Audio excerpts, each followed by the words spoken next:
अस्सलामुअलैकुम, वेलकम है आप सभी का इस नए वीडियो में। इस वीडियो में हम बात करने वाले हैं जो बीएससी नर्सिंग का पेपर आज रहा है उसके बारे में हम बात करेंगे कि पेपर का पैटर्न कैसा रहा है, कौन सा पार्ट यहाँ पे टफ़ आया है और कौन सा पार्ट इजी आया है। और हम बात करेंगे कि आपका जो है स्कोर, आपको किस तरह से अपना स्कोर जो है वो काउंट करना है ताकि आपको पता चल जाए कि मेरे मार्क्स जो है वो कितने हैं, क्योंकि आंसर कीज़ वगैरह सब कुछ आ गई है। आंसर कीज़ वगैरह सब हमने ऑलरेडी शेयर किया है और पेपर का जो PDF है वो भी मैंने जो है टेलीग्राम पर डाल दिया। तो वीडियो में आगे बढ़ने से पहले अगर आप हमारी चैनल पर नए हैं तो चैनल को सब्सक्राइब कर दीजिए। टेलीग्राम आपने ज्वाइन नहीं किया है तो लिंक डिस्क्रिप्शन में है, वहां से जाके टेलीग्राम भी ज्वाइन कर दीजिए। तो चलिए वीडियो को स्टार्ट कर लेते हैं। तो यहाँ पे जो स्क्रीन पे आप देख रहे हैं ये 2022 का एंट्रेंस पेपर है बीएससी नर्सिंग पैरामेडिकल और टेक्नोलॉजी कोर्सेज का। इसमें अगर आप देखोगे 3 सेक्शंस होते हैं, फिजिक्स, केमिस्ट्री और बायोलॉजी का। तो फिजिक्स का अगर आप देखोगे तो पहले तो मैक्सिमम स्टूडेंट जो है वो फिजिक्स का पोर्शन जो है वो स्किप कर देते हैं, वो फिजिक्स को पूरा पढ़ते नहीं। अब अगर कोई पढ़ भी लेता है तो वो थ्योरेटिकल पार्ट पढ़ लेता है और न्यूमेरिकल पार्ट जो है वो मैक्सिमम स्टूडेंट जो है वो स्किप कर लेते हैं। तो उससे क्या होता है कि जब फिजिक्स का पेपर आता है तो उसमें मैक्सिमम क्वेश्चंस जो होते हैं वो न्यूमेरिकल सेक्शन से आते हैं। जब न्यूमेरिकल सेक्शन स्टूडेंट ने कवर ही नहीं किया होता है तो वो ऑब्वियसली वो कहता है कि जो पेपर फिजिक्स का पोर्शन था वो टफ था। जिस हिसाब से हमने स्टूडेंट्स के साथ बात की तो उन सारे स्टूडेंट्स का कहना था कि फिजिक्स का पोर्शन जो है वो काफ़ी ज़्यादा टफ आया था as compare to chemistry and biology. Chemistry और बायोलॉजी काफ़ी ज़्यादा, केमिस्ट्री तो नहीं लेकिन बायोलॉजी काफ़ी ज़्यादा इजी आई थी और केमिस्ट्री भी कुछ हद तक जो है वो सही आई थी। तो हम इसी को लेके यहाँ पे बात कर लेंगे। तो फिजिक्स का पोर्शन अगर आप यहाँ पे देखोगे जिस हिसाब से लास्ट ईयर पेपर आया था फिजिक्स का, सेम इस साल भी जो है उसी तरीके का फिजिक्स का पोर्शन यहाँ पे आया है। मैक्सिमम जो है क्वेश्चंस यहाँ पे न्यूमेरिकल सेक्शन से आए हैं और मैक्सिमम जो है न्यूमेरिकल सेक्शन से आए और कुछ जो है वो थ्योरेटिकल पार्ट से भी आए हैं। लेकिन ज़्यादा क्वेश्चंस अगर यहाँ पे आप देखोगे मेरे ख्याल से ज़्यादा थ्योरेटिकल पार्ट से ही आए हैं, न्यूमेरिकल भी काफ़ी ज़्यादा इसमें है।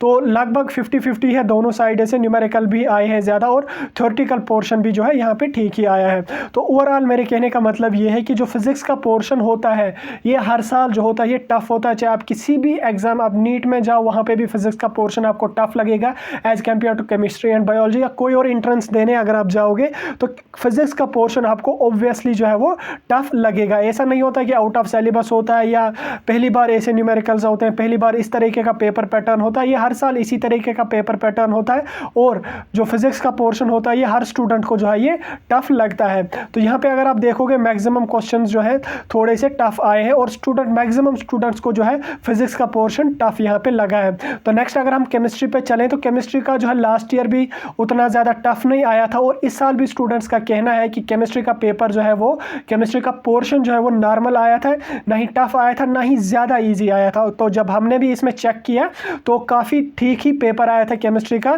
कुछ ज़्यादा टफ नहीं आया। तो मैक्सिमम जो क्वेश्चन है वो थ्योरेटिकल पोर्शन से ही आए हैं, न्यूमेरिकल्स इसमें केमिस्ट्री से काफ़ी कम आए हैं और न्यूमेरिकल बहुत कम आए और थ्योरेटिकल पोर्शन जो है वो यहाँ पे बहुत ज़्यादा आया है। तो केमिस्ट्री जो है ऑब्वियसली मैक्सिमम जो है इसमें थ्योरेटिकल पार्ट ही होता है 11th-12th का, कुछ ही पोर्शन इसमें जो है वो न्यूमेरिकल्स में है। जिस हिसाब से अगर आप फिजिक्स देखोगे फिजिक्स तो आपको मैक्सिमम जो है वो न्यूमेरिकल ही दिखेंगे आपको, चाहे आप कोई भी एंट्रेंस फिजिक्स का देने जाओ आपको मैक्सिमम जो है वो न्यूमेरिकल्स ही उसमें आ जाएंगे, थ्योरेटिकल जो है उसमें बहुत कम आने वाला है। तो यहाँ पे अगर आप तीसरे सेक्शन पे चलेंगे हम तो थर्ड सेक्शन जो है वो दैट्स बायोलॉजी।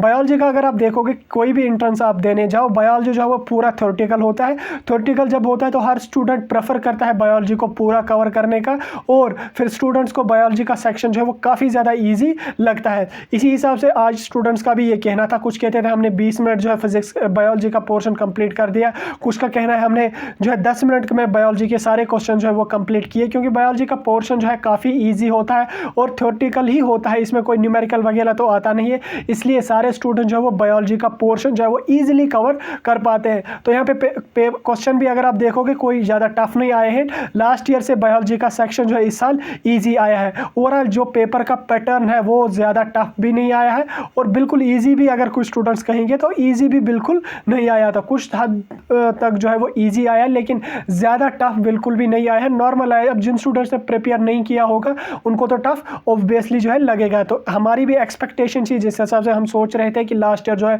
काफ़ी ज़्यादा स्टूडेंट्स को पेपर टफ लगा as compare to last year. इस साल जो स्टूडेंट्स काफ़ी ज़्यादा सेटिस्फाइड हैं पेपर से। उनका कहना है कि पेपर जो है वो ज़्यादा टफ बिल्कुल भी नहीं आया था, नॉर्मल पेपर आया था और मैक्सिमम स्टूडेंट्स का जो है 60+ पॉइंट्स तो नॉर्मल स्टूडेंट्स ने किए हैं। अभी इसमें जो है लास्ट पोर्शन हम बात करने वाले हैं कि आपको जो है अपना स्कोर किस तरह से काउंट कर लेना है। तो देखिए, जिन स्टूडेंट्स ने कुछ पढ़ा नहीं था उन्होंने जो है आंखें बंद करके ऐसे तुक्के मार लिए, तो किसी स्टूडेंट का वहाँ पे 60 क्वेश्चन से सही निकलता है, किसी का 70 निकलता है, किसी का 80 निकलता है। तो उसमें जो वो फिर कहते हैं कि हमने जो है 80 सही किए हैं, तो हमारा टोटल स्कोर जो है वो 80 बनता है। फिर जब सिलेक्शन लिस्ट आ जाएगी तो उसमें आपका जो है 80 की कट ऑफ में आप नहीं आओगे, आप कहोगे कि मेरे 80 पॉइंट्स आए थे तो मुझे कट ऑफ में जो है वो क्यों नहीं आया। तो देखिए, आपने जो क्वेश्चन सही किए उनका तो आपको बिल्कुल एग्जैक्ट मार्क्स मिल जाएंगे सही, लेकिन उसमें जो आपने गलत क्वेश्चंस आपने किए हैं तो गलत क्वेश्चंस को पर क्वेश्चन आप 0.25 पॉइंट जो वो कट हो जाएंगे। यानी कि अगर आप 4 क्वेश्चंस गलत आंसर देते हैं उनको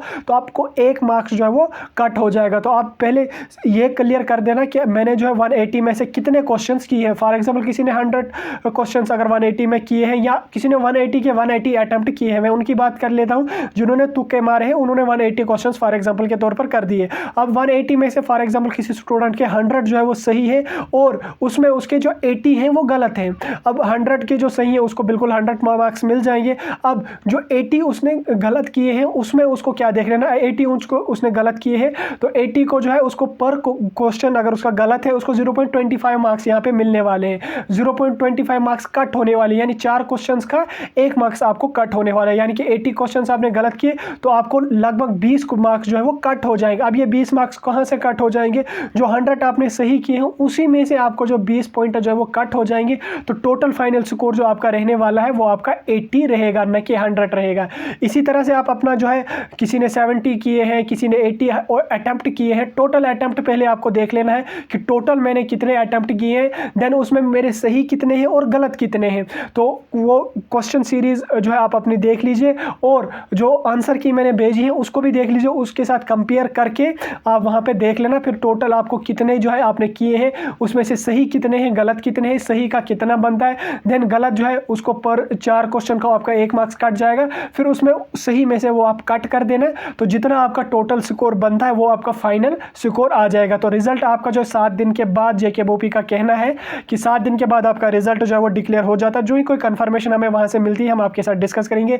कट ऑफ पे भी जो है हम जो वीडियो पे काम कर रहे हैं, हम अभी स्टूडेंट से हमने डाटा भी कलेक्ट किया काफ़ी स्टूडेंट से, और भी हम स्टूडेंट से डाटा कलेक्ट करेंगे क्योंकि जब तक ना हमारे पास प्रॉपर डाटा होगा उसके बाद ही हम जो है कट ऑफ पे वीडियो बनाएंगे। ऐसा नहीं होता कि आंखें बंद करके हम कट ऑफ पे वीडियो डालेंगे, तो ऐसा बिल्कुल भी नहीं है। तो कल तक हम कोशिश करेंगे, इंशाल्लाह कल दिन में कट ऑफ के बारे में वीडियो जो है वो डेफिनेटली अपलोड हो जाएगा। 10-11 बजे तक हम जो है पूरा डाटा क्लियर करके कट ऑफ के बारे में वीडियो डालेंगे। उसके बाद फीस स्ट्रक्चर वगैरह सब कुछ हम आपको डिस्कस करेंगे। प्राइवेट कॉलेजेस में क्या फ़ीस रहने वाली है, गवर्नमेंट कॉलेजेस में क्या फ़ीस रहने वाली है। देन हम आने वाले दिनों में हर सेपरेट कॉलेज का एक्सपेक्टेड कट ऑफ भी डिस्कस करेंगे। जो इंपॉर्टेंट कॉलेजेस हैं जैसे सिकमस है, GMC बारामूला है, GMC श्रीनगर है, GMC जम्मू है, उनके बारे में भी डिस्कस करेंगे। और लो लेवल के कॉलेज जैसे GMC राजौरी है, कठुआ है, डोडा है, उनके बारे में भी हम बात करेंगे। तो प्राइवेट कॉलेजेस का भी कट ऑफ हम आपके साथ डिस्कस करेंगे, आप बिल्कुल भी उसकी टेंशन मत लो। तो चलिए हम वीडियो को यहीं खत्म कर लेते हैं। होपफुली आपको जो कंफ्यूजन्स थे पेपर के रिलेटेड वो सब क्लियर हो गए होंगे।